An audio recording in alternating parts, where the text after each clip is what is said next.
Bienvenidos a todos a este su programa Desde el Vientre de María. Un miércoles más donde alzamos nuestras voces junto a la Virgen Santísima para clamar la vida, defender la vida, el amor hacia la vida y el respeto a la vida. Hoy tenemos un programa, como siempre, muy poderoso, muy importante. Hoy el tema de nuestro programa es La vida ha vencido. Hoy tenemos un invitado, un hombre de Dios, que verdaderamente ha entregado su vida al Señor, ha pasado su vida predicando la palabra, pero no solo predica la palabra, sino vive la palabra en sus acciones, en su testimonio de vida. Hoy junto a nosotros tenemos a Cristian Huerta. Muchas gracias por la invitación. Bienvenido, Cristian. Un placer. Y estamos aquí junto a Raiza. Hola, Raiza. Qué alegría una vez más estar aquí, ¿no? Definitivamente. Sí. Y todo un placer, un privilegio Gracias, tenerte acá, Cristian, con nosotros. No, igualmente. Gracias. Bueno, Muchísimas para que conozcan a Cristian un poco, Cristian es de Guadalajara, México, ¿no? Sí, originario de Guadalajara, Ajá. México, sí. Es misionero laico, comprometido. Creo que has pasado más o menos toda tu vida desde muy joven, ¿no? Comprometido a las obras del Señor. Sí, bueno, yo entré al seminario diocesano en Guadalajara en mi adolescencia. Fui seminarista por 7 años, entré a los 14 años.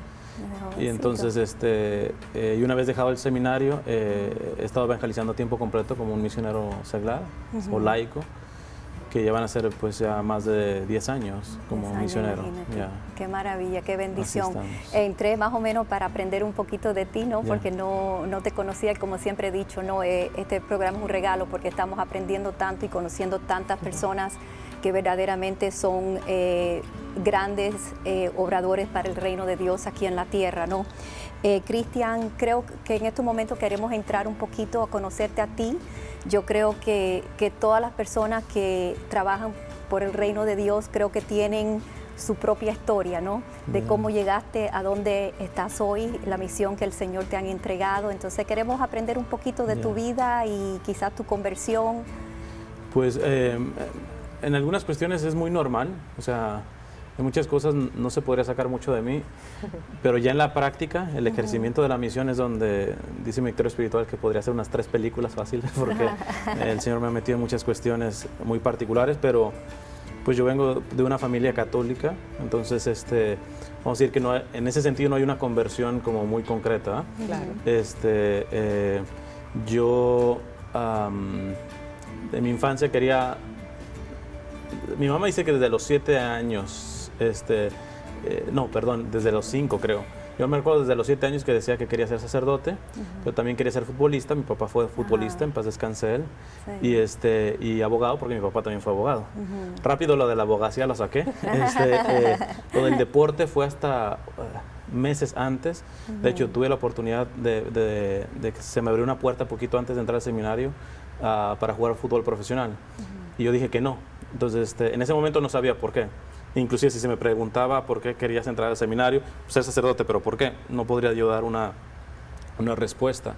Entonces, pero yo cuento, cuando me toca contar esto, algo bastante interesante, porque el que me estaba abriendo las puertas fue un brasileño que jugó en el equipo donde mi papá jugó, que es la UDG. Ahora está en la división de ascenso, no está en primera división. Pero era un brasileño, en paz descanse, muy ferviente en su fe católica. Y le dijo a mi papá, dice, no, déjalo así. Él se está yendo al mejor equipo y con el mejor entrenador. Entonces, fue hasta el segundo año, y ahí es donde yo puedo hablar de un tipo de conversión. En el segundo año de seminario, que básicamente estaba haciendo lo que aquí le llaman la high school, o sea, la preparatoria.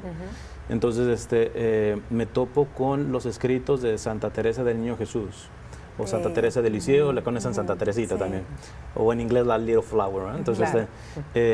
Esta mujer a mí me cambió totalmente, porque no me dio la visión, me amplió la visión vocacional, es decir, me abrió la perspectiva de la vocación que tenemos todos, que no es necesariamente el matrimonio, el sacerdocio, sino la santidad. Porque nada sirve ser sacerdote si no se va a ser sacerdote santo. De nada sirve ser casado si no voy a ser un esposo santo. Entonces, la santidad como tal me abrió el panorama ella. Y yo creo que si de conversión se puede ir a hablar, yo creo que eso. Tendría ya 15 años yo. También en ese año fue muy providente porque yo vi una entrevista de una artista muy famosa mexicana. En ese tiempo era famosa solamente en México, ahora es famosa acá en Hollywood también. Ajá. Y a mí me impactó mucho porque ella tuvo una experiencia pues de sufrimiento acá en los Estados Unidos cuando quiso hacer carrera acá, porque ella es bajita, la trataron un tanto con racismo, por el acento y todo. Ella viene de una familia católica, y sobre todo ella quiso mucho a sus abuelas, ya ellas murieron, pero cuando le dan la oportunidad en Hollywood, la película que la lanza, le piden un desnudo. Entonces ella dice que automáticamente pensó en sus abuelas. Dice, esto no es lo que me han enseñado, pero empezamos con las cuestiones del mundo. Tienes que ser profesional, a eso le llaman ser profesional, ¿no? Entonces, entonces dice, hasta el momento que es la escena, duró horas en grabarla y que lloraba, lloraba, lloraba. Entonces yo cuando le hice entrevista, que yo tenía 15 años, para mí me impactó mucho porque digo, y como estaba leyendo a Teresa del Niño Jesús, que es básicamente un contraste. un aspecto de la confianza en Dios, ¿verdad? La espiritualidad de Teresa es una confianza. Entonces, inclusive dentro de las propias debilidades y fragilidades, pero hay un punto de que el arrepentirse no basta, hay que ir con confianza, hacer un acto de abandono, de ir a la misericordia de Dios. Y ella, al estar llorando, todo eso está haciendo un acto de arrepentimiento, pero no había nadie que le ayudara a dar el brinco a la misericordia de Dios. Como no se dio, hoy esta mujer puede salir en cualquier película así, sin remordimiento alguno, inclusive ataca a la iglesia también. Increíble. Entonces, ¿por qué no se dio ese proceso? Porque el arrepentimiento sin el paso a la misericordia de Dios, tarde que temprano, la culpa es tan fuerte que por mucho que se arrepiente uno dice, pues ¿cómo me la zafo? Justificando el pecado. Claro. La misericordia es la que libera, literalmente, ¿va? Entonces, y ahí empecé a procesar, digo, se necesita trabajar con esta gente, se necesita trabajar con esta gente. Evidentemente, ¿dónde? Y los centros de comunicaciones seculares, pues básicamente la Ciudad de México, Los Ángeles y Miami. Y por muchas cuestiones, aquí ya sintetizo, se vio lo de Miami, poco a poco traté de hacer el vínculo con el seminario de Miami, en el que estuve un año adentro y un año fuera, que me pidieron estar en parroquia. Y pero ya estando acá, Dios me mostró muchas pastorales que no las tenía yo como en la agenda. El trabajo, yo creo que mayoritariamente lo he hecho con el inmigrante, el más sencillo, el pobre, el campesino. Sí me ha permitido, yo viví por 7 años aquí en Miami y también me permitió meterme pues en todo este mundo de fashions y las modelos, todo eso. Sí, el contraste es grande, pues, porque Sí, tienes dos mundos que conviven y que están allí, que están llenos de inmigrantes, como dices, o sea, dos perspectivas completamente Yo creo que sería diferentes. algo similar a lo que decía Madre Teresa de Calcuta, que ella le alarmaba más la pobreza de los Estados Unidos que la pobreza de Calcuta, porque dice, la pobreza de Calcuta es de pan, pero espiritualmente no hay tanta pobreza en ese sentido, y acá lo tienen todo, pero están pobres espiritualmente. Entonces más o menos es eso, o sea, con los inmigrantes hay una riqueza espiritual bárbara, pero bárbara, la fe del pueblo sencillo es lo único que tienen, ¿no? es Porque increíble. yo me pongo a pensar que cuando no tienes nada, solo te puedes aferrar a esa fe, ¿no?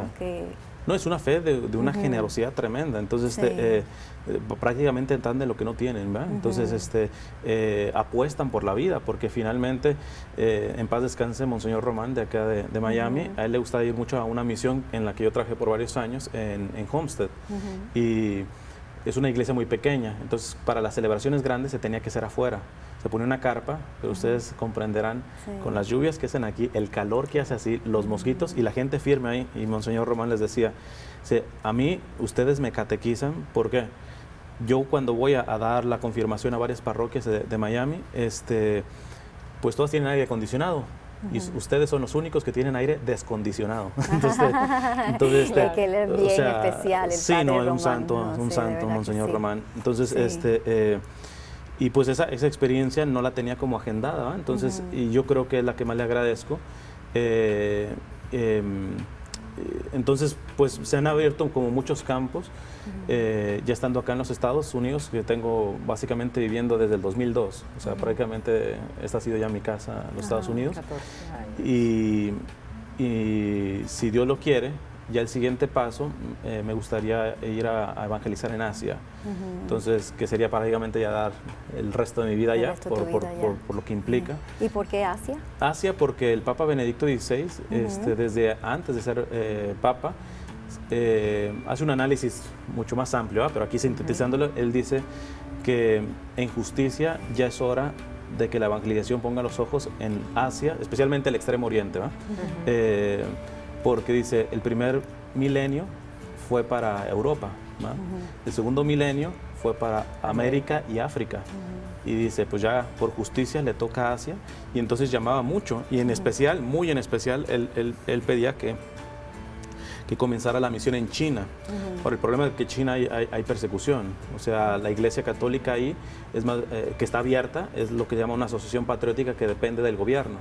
Pero, por ejemplo, esos católicos tienen que estar aferrados también a la moral del gobierno. Y, por ejemplo, hablando del aborto, el gobierno comunista de China está a favor del aborto. Entonces, los católicos tienen que adherirse a ese tipo de moral, ¿va? Entonces, el Papa Benedicto trató de trabajar porque muchos de esos católicos pues no tienen el valor de los católicos fieles, que literalmente están a escondidas, perseguidos, pero a la vez entiende que es una gracia mantenerse así. Entonces, queriendo rescatarlos, trató de hacer algunos tipos de convenios con la Asociación Patriótica Católica para que les dejaran publicar el catecismo, pequeñas cositas, pero ha sido muy complicado. El Papa Francisco es alguien que está también trabajando mucho con esa relación. Primero para proteger al católico que está siendo perseguido ahí, porque es una persecución terrible. Y Cristian, ese es un tema muy importante. Ahora vamos a ir a un corte, vamos a regresar enseguida. Estamos aquí con Cristian Huerta, misionero laico aquí desde el vientre de María. Regresamos enseguida.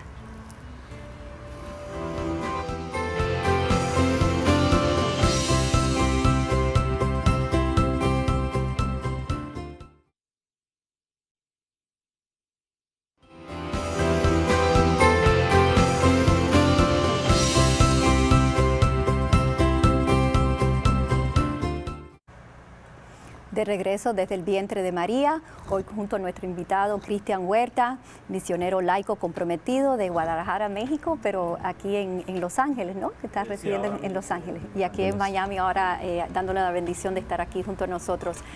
Bueno, ahora vamos a tocar el tema en nuestro programa La Vida ha Vencido. Nuestro programa es sobre el aborto, el respeto a la vida. Entonces ahora vamos a entrar en el tema.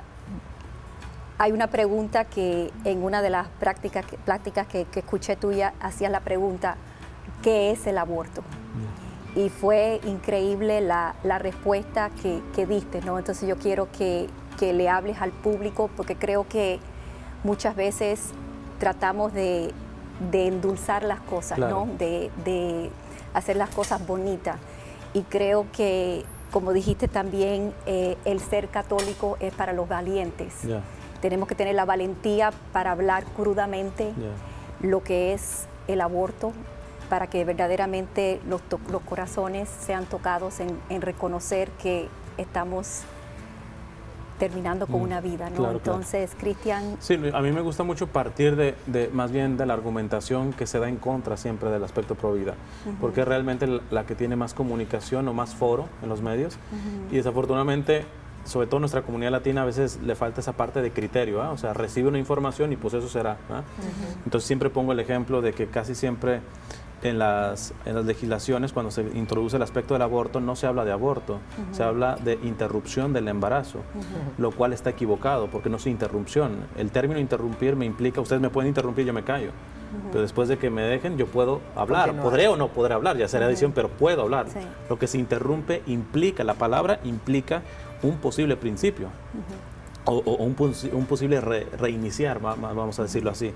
Entonces, ese es un tipo de manipulación del lenguaje, porque el aborto no da la opción de rescatar lo que se interrumpió. Entonces, estrictamente hablando, el aborto no es interrupción del embarazo, sino es finalización del embarazo. ¿Y qué es un embarazo? Pues la concepción de un ser vivo, que en este caso es de la especie humana, es un ser humano. Entonces, automáticamente, si finalizamos eso, por voluntad propia, estamos hablando de un asesinato. Entonces, aunque se oiga feo, pues estamos, el aborto es un asesinato de un ser humano, es un asesinato, ¿eh? Entonces el aborto intencional, evidentemente, ¿eh?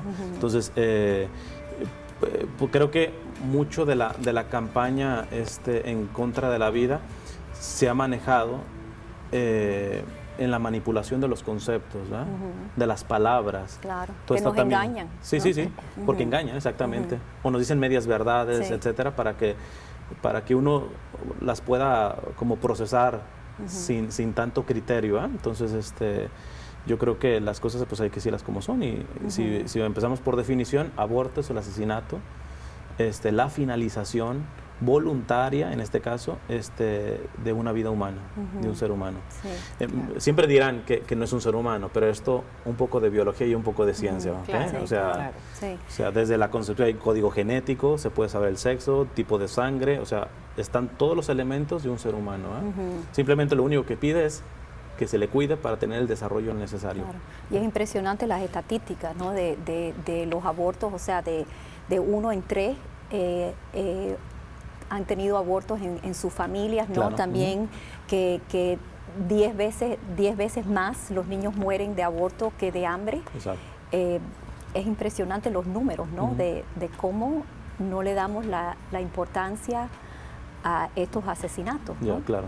Le damos la importancia a tantas cosas que verdaderamente no son importantes. Hay algo bien detallado que tú estás hablando, Cristian, que es que cuando se trata del tema político, hay una expresión que hay acá en los Estados Unidos que se trata de ser políticamente correcto. Entonces, muchas veces como católicos, si no tenemos claro lo que dice nuestra iglesia y lo que enseña, porque no estamos informados, y precisamente parte de la idea de este programa y de por qué hacer un programa orientado a la defensa de la vida y al respeto a la vida y a la dignidad del ser humano, es informar a ese televidente, a esa persona que no maneja los conceptos, porque bueno, a lo mejor no tiene el tiempo, no tiene la disposición, pero que de alguna u otra manera puede estar escuchando el programa y recibir esta información y saber que la vida no es negociable, claro.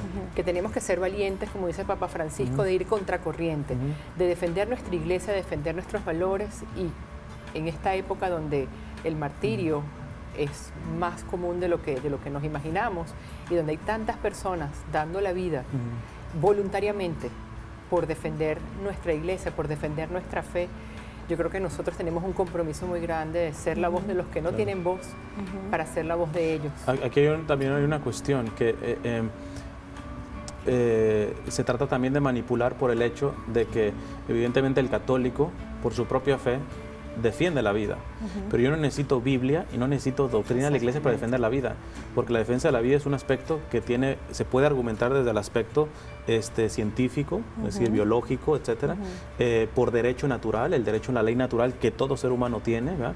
Es decir, que no necesito Biblia, o sea, si quieren que dé argumentos desde el punto religioso, me van a sobrar más, pero no se necesita. ¿Por qué? Porque a veces llega la manipulación, es decir, pues es que tú quédate con tus aspectos de religión y no lo metas, ¿verdad? Pues es una ley aplicable a una sociedad civil, etcétera, pero es que yo no estoy metiendo esto.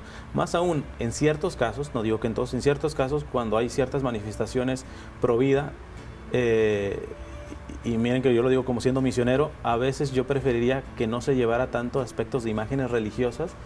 ¿Por qué? Porque se tiende a confundir. De ahí se agarran, es decir, es que mira, tú defiendes la vida porque tú crees en una doctrina que defiende la vida. No, es que mi doctrina católica me da argumentos de sobra para defender la vida, pero no la necesito porque esto es una cuestión de derecho natural. Un ateo que usa la ley natural de su razón, el recto uso de la razón, podrá llegar a las mismas conclusiones respecto a la defensa de la vida. Ahora, no va a llegar a una trascendencia que tiene, ahora sí, en este sentido, la fe, porque para nosotros no solamente es un ser humano, ¿eh? O sea, por ejemplo, ya cuando entra el aspecto del bautismo, estamos hablando de un hijo de Dios, entonces, pero bueno, eso no lo imponemos, ¿verdad?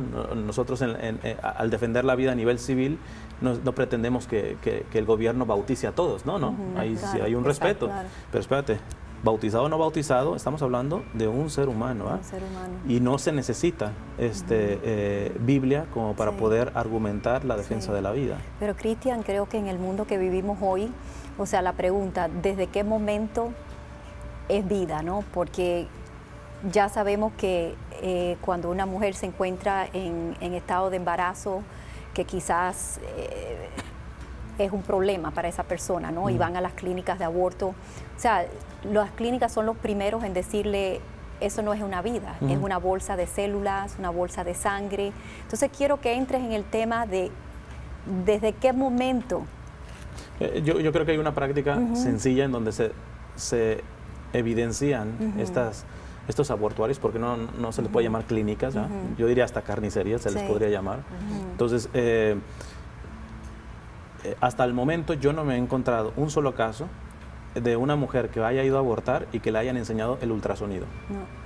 O sea, ellos mismos saben. Claro, Ellos mismos Sí, lo saben. ven. Por eso es que no te dan la opción. Sí. Exacto. Ellos o sea, se llaman que son pro-choice y no dan la opción Sí. de, Exacto. de informarte y de Sí, tomar sí, sí. una decisión informada, precisamente. Eso es muy relevante y revelante, porque revela propiamente de que el discursito de que no es un ser humano, pues si no es un ser humano, muéstrale la bolsa de células en el ultrasonido. ¿Cuál es el problema? Exactamente. Y ellos no lo muestran, ¿verdad? Entonces, además, en California, por ejemplo, tristemente este año se aprobaron ciertas leyes que van a hacer asfixiar las iniciativas pro vida y que muestran que, bueno, si es una bolsa de células, ¿cuál es el problema para querer asfixiar a las iniciativas pro vidas?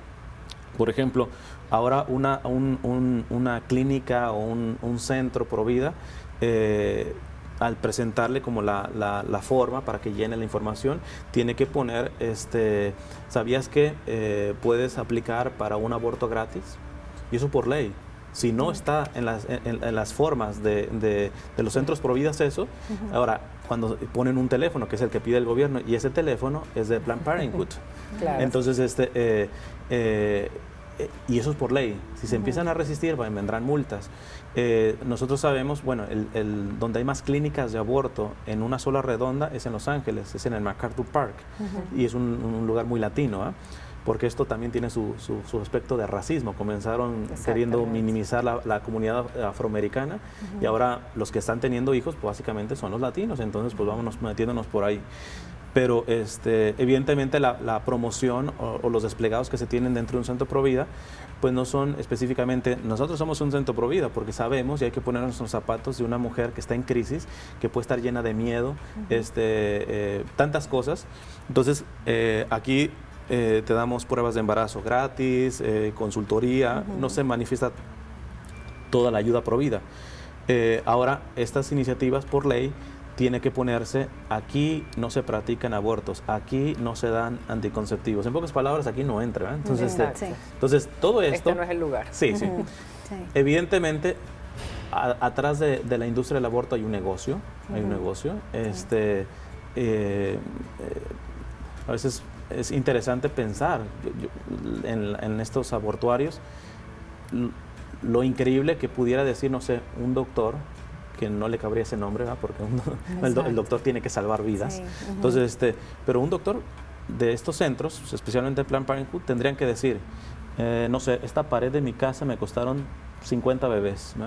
Sí. Mi carro son 8, porque es eso lo que está, o sea, está en juego. Está en juego, o sea, su dinero depende de quitarle la vida al no nacido. Claro. Entonces, y es que esos doctores saben que esas células, esos saquitos son bebés, porque por biología que han estudiado, ellos saben que es una vida, ¿no? Entonces están engañando por el dinero, por tener todos los lujos que tienen, ¿no? Entonces, bueno, vamos a seguir con nuestro programa. Ahora vamos a un corte y regresamos enseguida. No se vayan.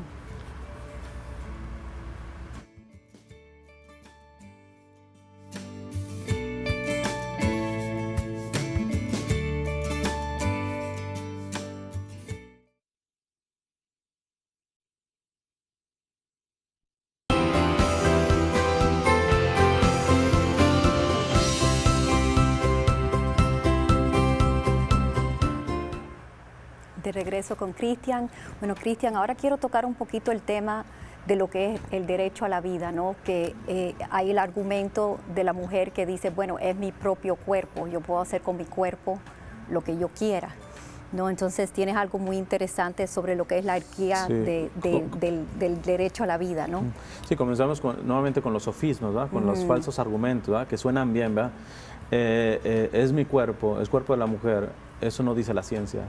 La ciencia dice que el concebido tiene un código genético diferente a cualquier célula de la mujer.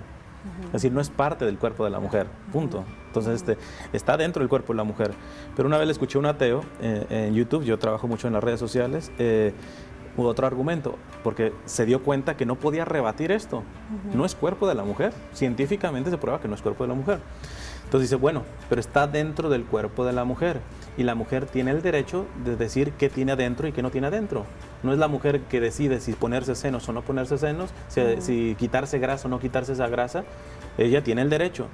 Y sí, tiene un derecho a decidir sobre su cuerpo, pero aquí hay que entender que hay jerarquías entre los derechos.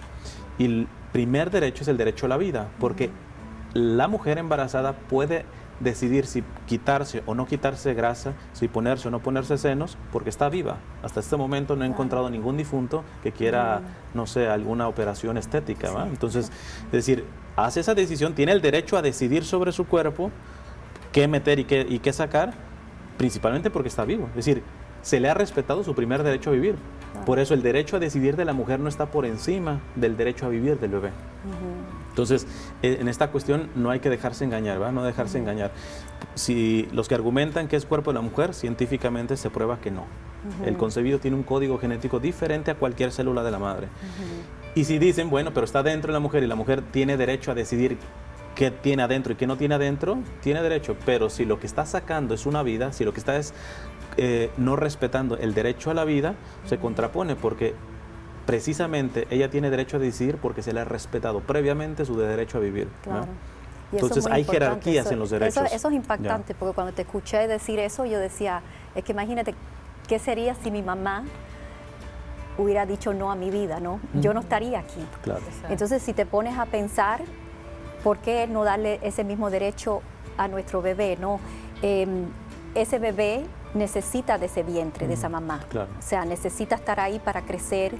Entonces, sin ese vientre, esa vida no se da y necesita de esa mamá. Entonces, es triste, ¿no? Que una propia mamá quiera deshacerse de una vida que es algo tan grande, ¿no? Si no se está preparado, por ejemplo, pues para eso existe la adopción.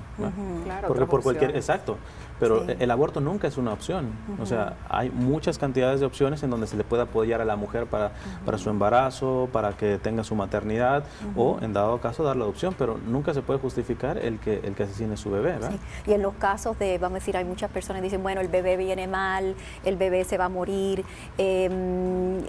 Sí. Hay todas las excusas del mundo por cual no tener un hijo, ¿no? Entonces, Yo ¿cuáles aquí- son las respuestas? Aquí yo parto de un sentido común. Vamos, la persona que aborta porque el niño viene enfermo está diciendo que la solución a la enfermedad es matar al enfermo. Pues si es así, nos ahorramos los hospitales, ¿eh? Sí. Claro. O sea, si Exactamente. la solución para un niño enfermo es matarlo, estamos diciendo que la enfermedad se resuelve matando al enfermo. Entonces, evidentemente eso no aplica a nosotros, ¿verdad? Porque siempre está la ironía de que cualquier persona que quiera estar a favor del aborto lo puede estar porque ya nació, ¿verdad? Se le respetó la vida. Claro, ¿verdad? claro. Ya después Entonces, se hace lo que sea para defender esa vida. entonces Claro. es Y hay algo irónico. que me llama mucho la atención, Cristian, porque tú eres misionero, eres misionero laico, comprometido, y hay algo que nosotros aquí en el programa siempre hemos llamado a la reflexión y siempre decimos que cada una de las personas que ve este programa semanalmente, cada miércoles, tienen un llamado también a convertirse en misioneros pro vida. Y definitivamente yo creo que no es en vano que la pequeña Florecita haya sido tú quien te sembró esa semillita, ese llamado, siendo ella una vocación tan joven y siendo la patrona de las misiones, nunca habiendo salido de misión. Y la última de Exacto. todos los hijos, o sea, que hubieran Exactamente. hecho San Luis y Santa Celia, que ya son santos, primer matrimonio canonizado, los padres de ella, Exactamente. primer canonizados juntos, que no son mártires. ¿De qué santa nos hubiéramos perdido? Claro, y tú eres, o sea, eso es lo que tú eres, tienes una sensibilidad especial por la misión pro vida, eres un misionero pro vida. Y queremos preguntarte, dentro de esa misión que tú llevas a cabo en defensa de la vida, en ser la voz de los que no tienen voz, en este año de la misericordia, esos testimonios, porque lo que debes haber experimentado, todo lo que te fue llevando, y ahora quieres ir a China, que es un lugar donde hay tanto martirio, porque bajo una política de un hijo único, y ahora con ciertas excepciones, pero sigue siendo una matanza tremenda. Claro, claro. ¿Cómo te han impactado esos testimonios, esas conversiones? O sea, esas personas que de haber atentado contra la vida de sus propios bebés, luego reciben ese perdón, esa misericordia del Señor y se convierten también en misioneros pro vida y en grandes defensores de la vida.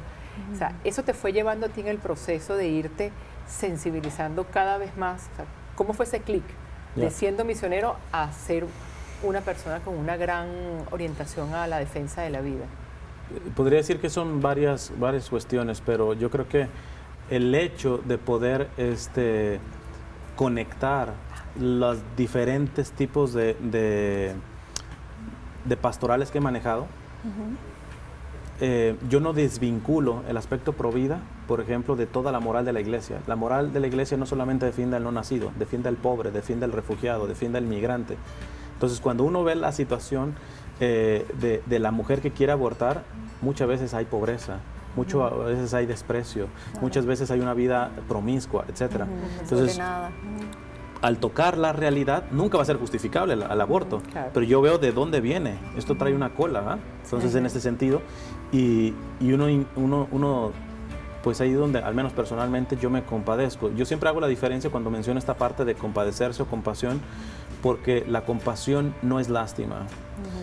Compasión viene del griego compatire, que significa sufrir con. Es decir, hacer mío ese sufrimiento, que yo no lo he provocado, pero al fin y al cabo, Jesús ha hecho lo mismo conmigo, ¿va? Se hizo semejante en todos nosotros, menos en el pecado, ¿va?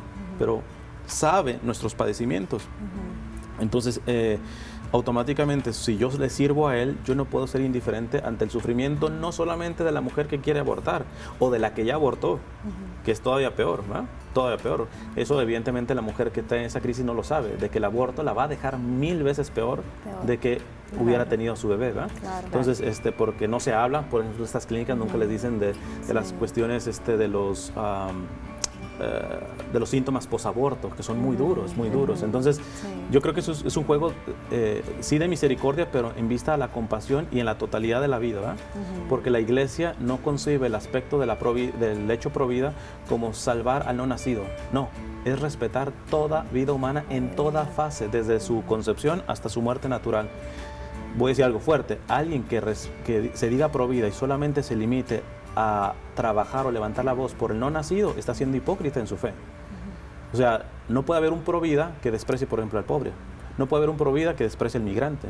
No puede haber un pro vida que desprecie al que está en pecado. Tiene que despreciar el pecado, pero no el pecador, ¿verdad? Si no, nos volvemos en puritanos, ¿verdad? En puritanos. Es amar el ser humano. Y mucho de esto trae mucho pecado. O sea, cuando ya se llega, es lo que yo, en mi perspectiva, es cuando llega la decisión de abortar, es simplemente como el culmen de una estructura de pecado a nivel familiar o a nivel social, a nivel de amistades, ¿verdad? Entonces la compasión tiene que ser expansiva, ¿verdad?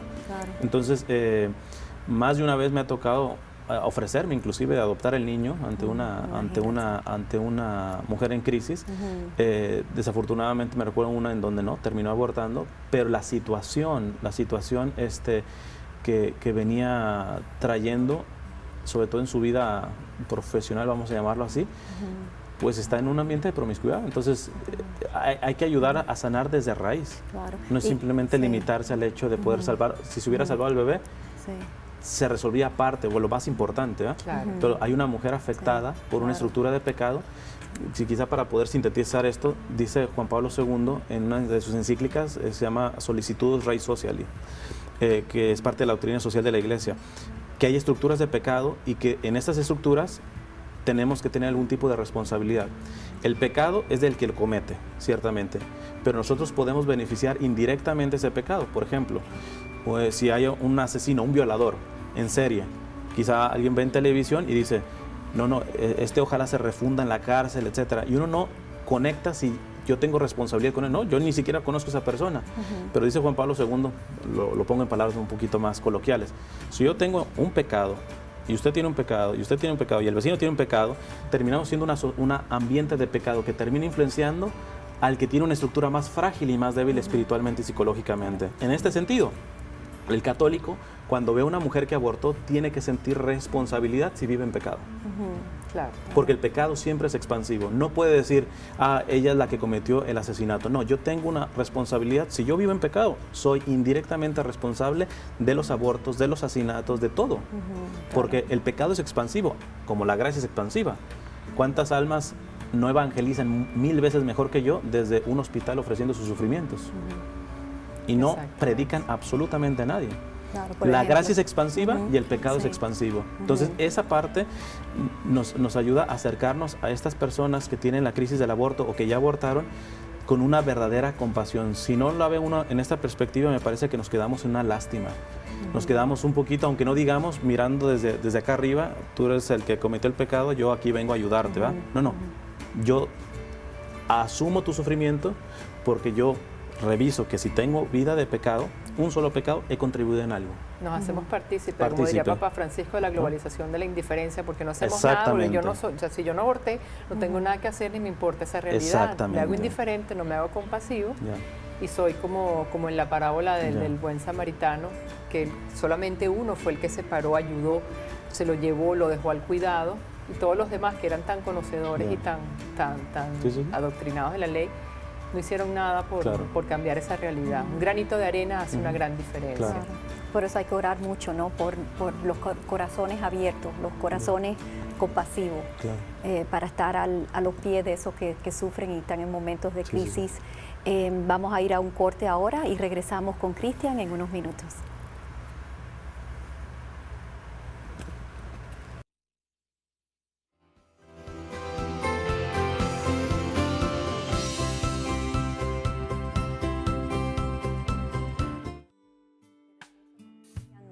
Huertas.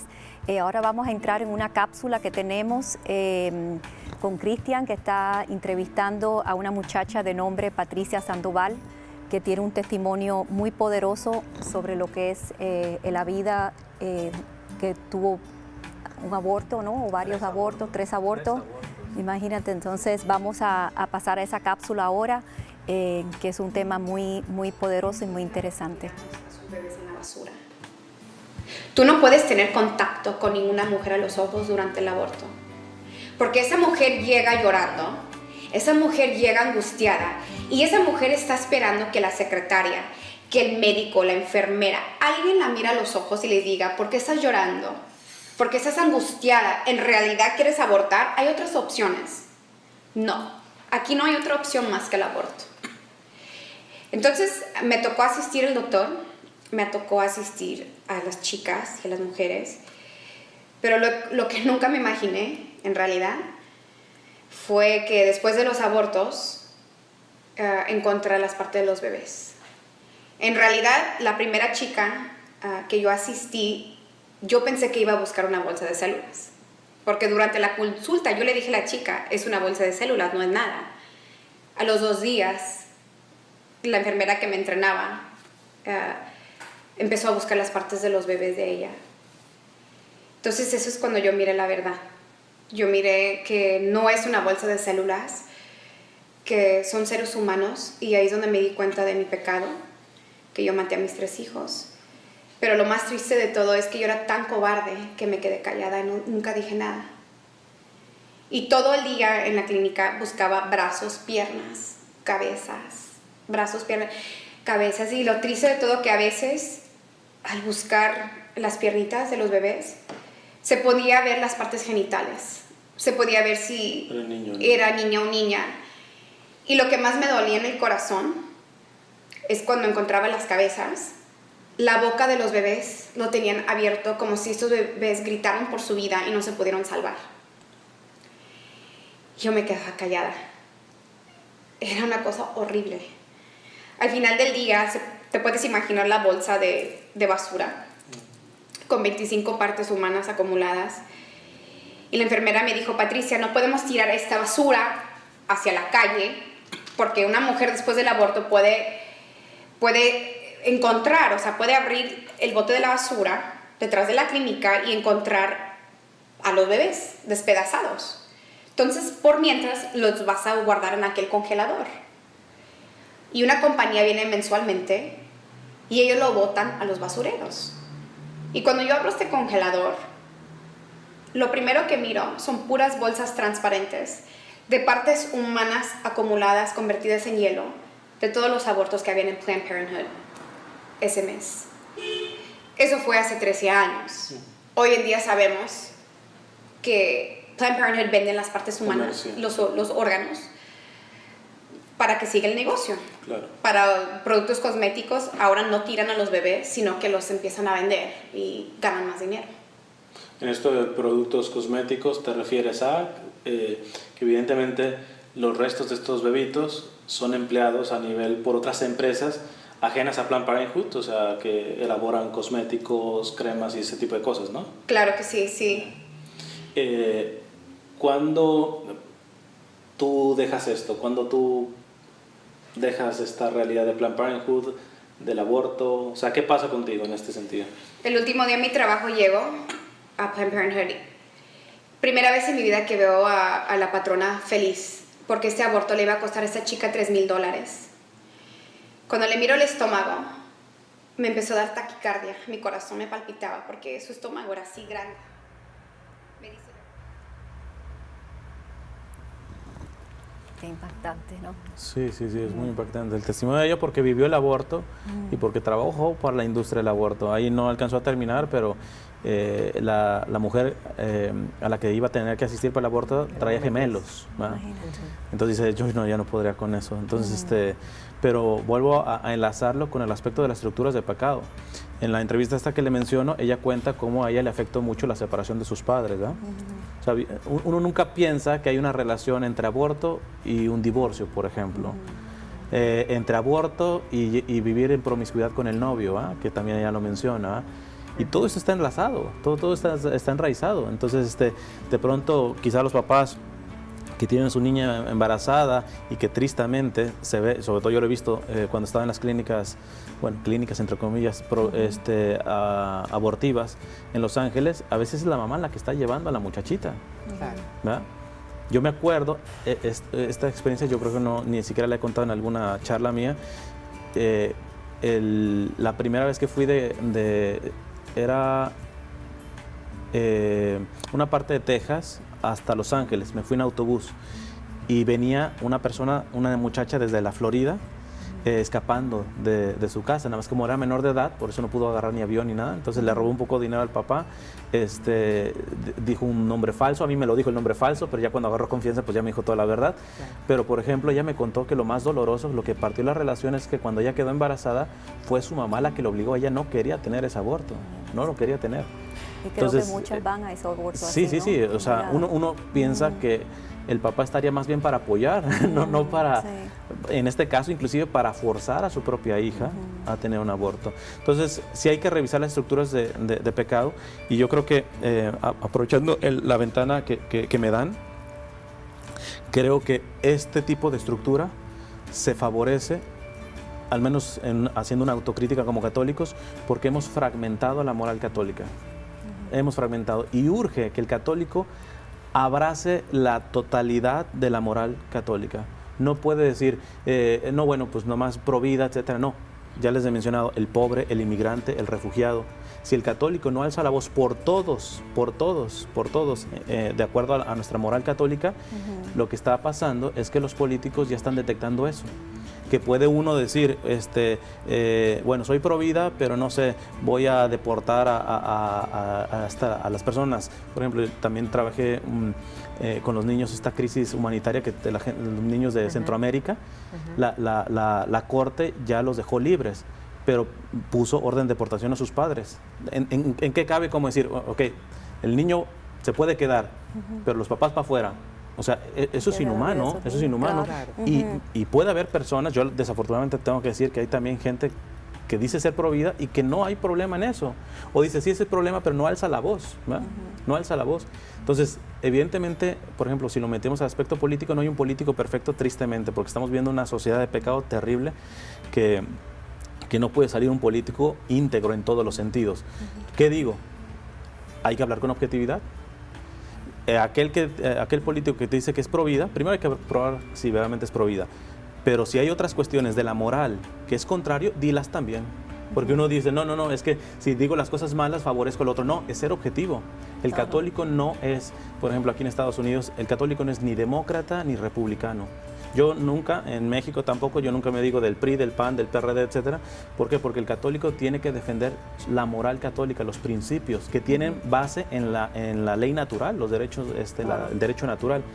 Y si no empezamos a defender la integridad de la moral, creo que los políticos se están beneficiando de eso, porque saben que podemos hacer del método del movimiento pro vida una secta, ¿va? Y olvidarnos de otras cuestiones morales, ¿no? Nosotros tenemos que tener la valentía de decir las cosas como que el aborto es un asesinato, como también que no puedes explotar al pobre, al sencillo, al refugiado. O sea, tenemos que abrazar la totalidad, porque todo esto, el drama del aborto, es básicamente una consecuencia del drama humano que está viendo. Una crisis humanitaria. Exacto, no se respeta al humano, y el verdadero pro vida tiene que entender que defiende la vida desde la concepción hasta la muerte natural. Es decir, no hay una sola fase del ser humano que un verdadero pro vida pueda dejarse callado. No, pero lo importante es que ya nació, lo importante es que no lo abortado. No, lo importante es defender la vida. Tenemos un papa que no se ha quedado callado con referente a los refugiados, al pobre, al explotado, ¿verdad? O sea, 3/4 de la población vive por debajo de la pobreza, ¿verdad? 3/4. Entonces, tenemos que como que abrazar la integridad de la moral católica, porque no hay institución que tenga una concepción más completa del ser humano, de la vida humana, que la Iglesia Católica. Y es que muchas veces lo que pasa, Cristian, es que solamente hablamos de respetar la vida, es defender la vida, y no es la defensa de la vida y de la dignidad del ser humano. Entonces, hay un término de la dignidad, no es quien está atentando con que lo van a matar, o una pena de muerte o un aborto, es también la dignidad, y es esa persona que está no en igualdad de condiciones, o que está, o sea, sin privilegios y que no tiene voz. Entonces, es ser la voz de ese que también no tiene dignidad. O no Ahora que menciona la dignidad, respetado. por ejemplo, el Papa Francisco ha mencionado una cuestión, por ejemplo, con el desempleo. Dice, lo más grave del desempleo no es que solamente la persona no puede llevar el pan a su casa, sino que se le arranca la dignidad. ¿Por qué? Porque el trabajo es una dignificación del ser humano. Exactamente. O sea, a mí me dicen, ¿a qué te dedicas? Soy misionero. No, pero ¿en qué trabajas? Se te hace poco. O sea, el hecho de que yo no cobre un salario, el hecho de que yo no tenga un dinero, no significa que no trabaje, porque hemos reducido el aspecto del trabajo a una ganancia de dinero. Yo quiero pensar entonces, pues las más grandes trabajadoras son las amas de casa. Trabajan más que un full time.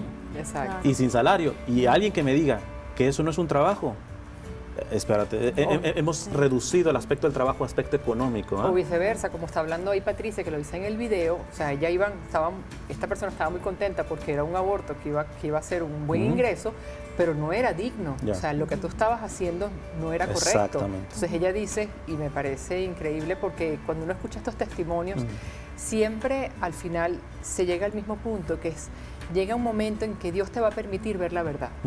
Una persona que ha pasado por una experiencia del aborto o un atentado contra la vida, llega un momento en que el Señor te llama a la conciencia, te abre el corazón y te das cuenta de que estás atentando y de que la verdad es distinta.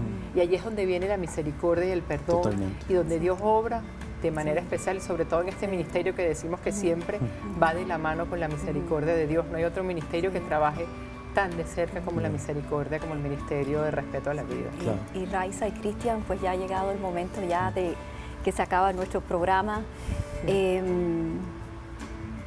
No sé qué decir, porque en este momento tengo como que el corazón destrozado